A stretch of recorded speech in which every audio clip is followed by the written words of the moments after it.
multiple sirens go off in Jerusalem, in Israel, and these sirens are going off. One person has reportedly been killed in a drone strike. So despite the best systems, the Iron Dome, the David Sling, THAAD, everything may have been in place, fighter jets in the air, Abraham Lincoln deployed for offensive role, Gerald R. Ford for a defensive role, but somewhere down the line, that one drone seems to have come in, and it seems there are multiple others. There are some interceptions that are taking place in Haifa. You know, that map on your phone, Mayan, can you show us where are all these sirens going off in different parts of Israel? And unfortunately, I believe one person has been killed.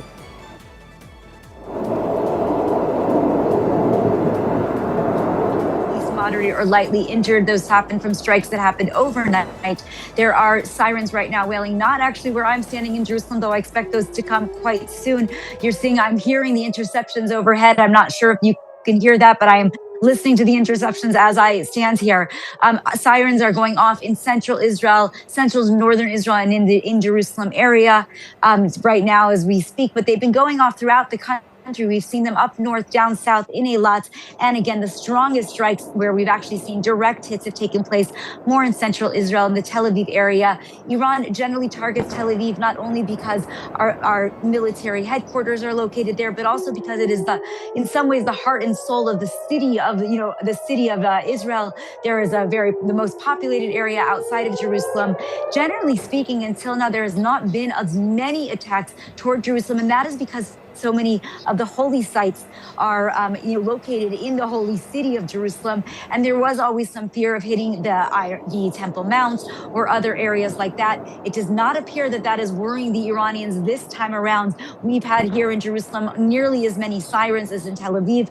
And as you mentioned, some missiles do get through. The Iron Dome is more than 99% effective. We have the new laser systems, and we have upgraded all of our missile defense systems. But that doesn't mean that the situation is foolproof.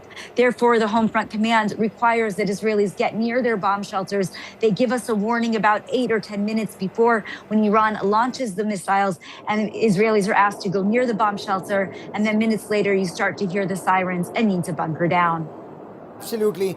Man Hoffman, not everywhere do you get 8 to 10 minutes. When we were reporting from the northern part of the country, Haifa, and when Hezbollah was firing, in some places closer to the border, we had less than a minute to run to a bunker. But for the benefit of our viewers, can you explain that entire process? How Israeli weapon locating radars track this from the moment the rocket is launched to the moment its likely trajectory, which will be intercepted, which will not be intercepted. What is the way the system works? Yes, of course. And I think it's important what you pointed out. There's a difference between where the missiles are launched from, right? When Hamas launches a missile at Israel from the southern border, the people that live in the Gaza envelope or near the border sometimes have less than a minute to get to shelter. And therefore, there are even different kinds of sirens. Here you'll hear a wailing siren here in Jerusalem, but down south when it's a Hamas rocket, what you'll hear is red alert, red alert, red alert, because they have to immediately enter a shelter because those rockets can strike down. But remember, the Hamas and the Hezbollah rockets, as you mentioned, are different than the Iranian rockets. Iran is launching ballistic missiles at Israel. These have incredibly large warheads. Judging by what we saw in June, one direct hit, even on a safe room in Israel, can kill the people inside. That is why many people are bunkering down in underground shelters, what we call miklats here. The way the process works is the Home Front Command, the army is watching whether or not a missile is launched from Iran, and immediately there is a basic warning. It has a different sound than the siren that takes over your phone. It's an automatic push that tells Israelis missiles were launched from Iran. Get ready, be near a shelter because you should hear sirens soon. Then they monitor the trajectory of those missiles to see where they're heading, and they're able to say, by and large, what direction. So central Israel, as I said right now, or Jerusalem. And then the sirens go off. When the siren goes off, depending on where you are, you really need to go immediately to Mine, you a shelter. stay safe. I'll come to you in just a moment.